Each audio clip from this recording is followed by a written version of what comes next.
আপনার মনোভাবকে অ্যাকসেপ্ট করতে এবং সঙ্গে যিনি বর্তমান ইলেকশন কমিশনার সেই ইলেকশন কমিশনার যত জলদি পারেন অবসর নিন। আপনি সসম্মানে কোনো একটা জায়গায় কোনো একটা দ্বীপে গিয়ে বসবাস করুন, যেখানে জনশূন্য মানুষ, যেখানে মানুষ নেই, যেখানে মানুষের বসবাস নেই, শুধু আপনি এবং জল এবং আকাশ।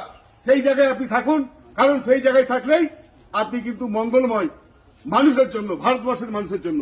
কারণ এই খেটে খাওয়া মানুষ, যে মানুষ সারাদিন খেটে 300 টাকা ইনকাম করে, তার কথা আপনি ভাবতে পারবেন না। এই ভোটার লিস্ট থেকে নাম্বার দিয়ে আপনি কত বড় উপকার করেছেন এটা আপনি ভাবতে পারবেন না।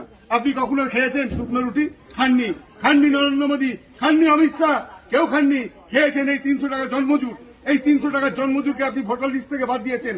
পারবেন এদের ঘুমটা আনিয়ে দিতে? পারবেন এদের শান্তি আনিয়ে দিতে? পারবেন না। কেন এই খেলা খেলছেন? বেরিয়ে যান, অধিকার নেই আপনাদের এই ভারতবর্ষের জমিনে থাকার। বেরিয়ে যান। এটা গান্ধীজির দেশ, এটা মৌলানা আবুল কালাম আজাদের দেশ, এটা নেতাজি সুভাষচন্দ্র বসুর দেশ। এটা আপনার দেশ না। আপনি স্বাধীনতা সংগ্রাম করেননি, স্বাধীনতা সংগ্রামে আপনার কোনো ভূমিকা ছিল না।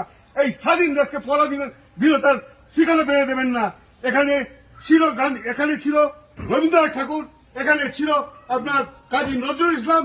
তারা বেঁধে গিয়েছিল ভারতবর্ষের সাম্প্রদায়িকতা ঐতিহ্যকে। এখানে সাম্প্রদায়িকতা ছিল না, এখানে ছিল শুধু সাংস্কৃতিক অনুষ্ঠানের মাধ্যমে একে অপরের সঙ্গে মেলবন্ধনের বন্ধন, যার বিনিময়ে তৈরি করে গিয়েছিলেন রাখি বন্ধন, যার পরিবর্তে তৈরি করে দিয়ে গেছিলেন হোলি। যে হোলিটাকে এখন ধর্মীয় ভাবে দেখা হয়, যে রাখি বন্ধনটাকে ধর্মীয় ভাবে দেখা হয়, এটা কিন্তু কোনো ধর্মীয় উৎসব না। এটা ছিল উৎসব, মেলবন্ধনের উৎসব। চাই না এই সরকার, চাই না এই সরকার। ধিক্কার জানাই এই ভারতবর্ষের প্রধানমন্ত্রীকে, ভারতবর্ষের স্বরাষ্ট্রমন্ত্রীকে ধিক্কার জানাই আমরা।